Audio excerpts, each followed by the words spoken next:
안녕하세요 여러분, 노비누시입니다. 오늘은 조금 재미있는 주제로 찾아뵈려 하는데요. 최근 이태원 클라스라는 웹툰 기반 드라마가 큰 인기를 끌었습니다. 저도 아주 재밌게 봤어요. 주제가 작은 자영업을 시작해서 주식회사의 대표까지 되는 박세로이 군의 성장을 다루는 내용이다 보니 그 속에 노동법 관련된 요소들이 꽤 보이더라고요.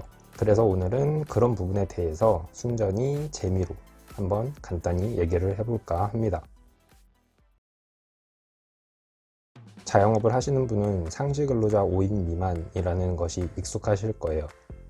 우리 근로기준법은 고용한 근로자가 5명 이상이냐 혹은 5명 미만이냐에 따라 적용되는 기준이 많이 달라지거든요.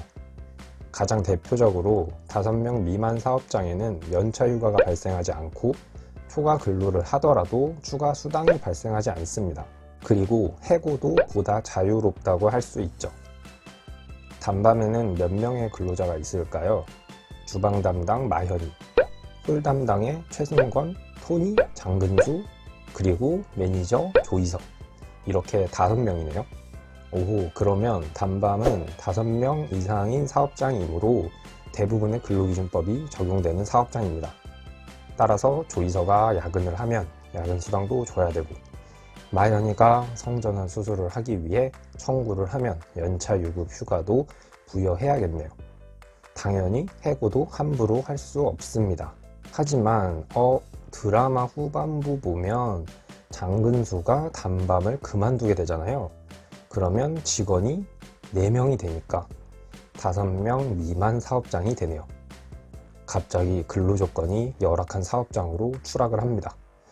박세로이 사장의 큰 그림인가요? 그리고 단밤은 전반부에는 5명 이상인 사업장, 후반부에는 5명 미만 사업장이 되네요. 물론 주식회사 IC로 성장한 드라마 마지막 부분에서는 당연히 5명 이상 사업장이겠죠. 드라마 속에서 장 회장의 방해 공작을 막기 위해 장근수를 단밤에서 내보내자고 얘기하는 조이서에게 박세로이가 그러면 조이서 넌 해고야 라고 으름장을 놓습니다. 자, 박세로이가 이런 식으로 조이서 해고할 수 있을까요? 앞에서 말씀드렸듯이 이 부분은 상시근로자 5명 이슈와 연결이 되어 있습니다. 조이서가 장근수를 내보내자 라고 한 시점에 단밤의 근로자는 몇 명이죠? 5명이죠. 그러면 박세로이가 구두로 조이서를 이렇게 해고할 수 있을까요? 정답은 안 된다입니다. 일단 해고 사유를 보면 사장의 생각과 반대되는 발언을 한 것이 사유가 될지를 봐야겠는데 제 생각엔 지시불이행 정도 되지 않을까요? 이건 물론 징계 사유는 될 수 있지만 해고까지 가면 징계 양정이 과다하다라는 이유로 부당해고 판정이 될 것 같아요. 그리고 해고는 서면을 통해서 해야 하고 최소 30일 전에 통보를 해야 합니다. 그러면 박세로이 사장이 조이서 너 내 생각에 반대하니 단밤 규정 제10조 징계에 의해 상사 지시 불이행으로 30일 이후 해고야. 자, 여기 해고 통지서 라고 하지 않는 이상 조이서 너 해고 이렇게는 안 된다는 얘기죠. 조이서의 마음을 얻기 위해 장근수는 장가를 접수하려고 하는데요. 그래서 단밤을 그만두려고 하죠. 어떻게 하나요? 박세로이 사장에게 돌직구를 던집니다. 사장님, 단밤 그만두겠습니다. 그러니까 박세로이는 쿨하게 그래 그렇게 해 라고 하죠.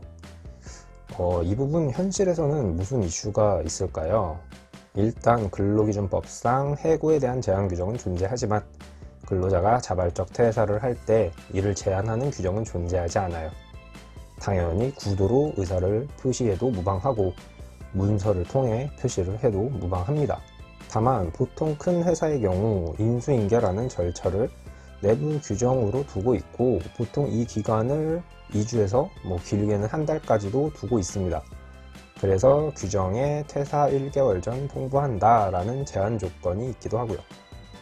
또한 민법상으로는 고용계약의 해지는 상대방이 통지를 받은 날로부터 1개월이 지나면 효력이 생긴다라는 기준을 두고 있기도 합니다.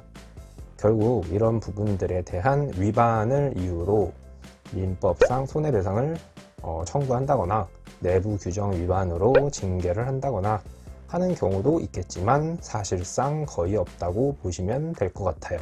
결론적으로 박세로이 사장이 너무 빡이 돌아서 손해배상을 신청하지 않는 한 장근수의 퇴사 통보는 근로기준법상으로는 크게 문제가 없다 정도가 되겠네요.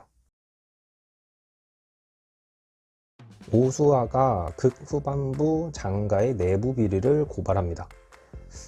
사실 퇴사하면서 기존 회사의 비리 등을 언론에 고발하는 이런 내부 고발은 줄곧 발생하는 사례라고 할 수 있는데요.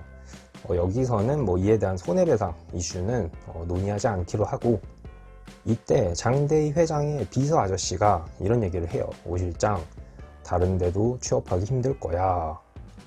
자, 물론 이 부분이 적극적으로 오수아의 취업을 방해하겠다라는 의도인지, 혹은 업계에 소문이 날 테니 취업이 어려워질 것이다 라는 충고인지는 모르겠지만, 드라마 내부에서 초일류 대기업이라는 장가의 위상, 그리고 회장의 최측근 비서의 언급이 마치 취업을 방해하겠다라는 얘기로 들리더라고요. 그렇다면 이 부분은 당연히 근로기준법 위반입니다. 근로기준법 제40조에 따라 흔히 말하는 취업 방해 목적으로 블랙리스트를 작성하는 것은 금지하고 있습니다. 또한 나중에 오수아가 다른 회사에 취직하기 위해 장가에서의 경력증명서를 요청을 했을 때 오수아가 원하지 않는 이 사람은 내부 고발자예요 라는 내용도 절대 추가해서는 안 되는 거죠.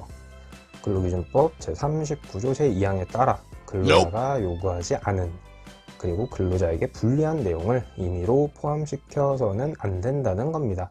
오늘은 그냥 부담 없이 드라마 덕후 마냥 몇 마디 해봤는데요.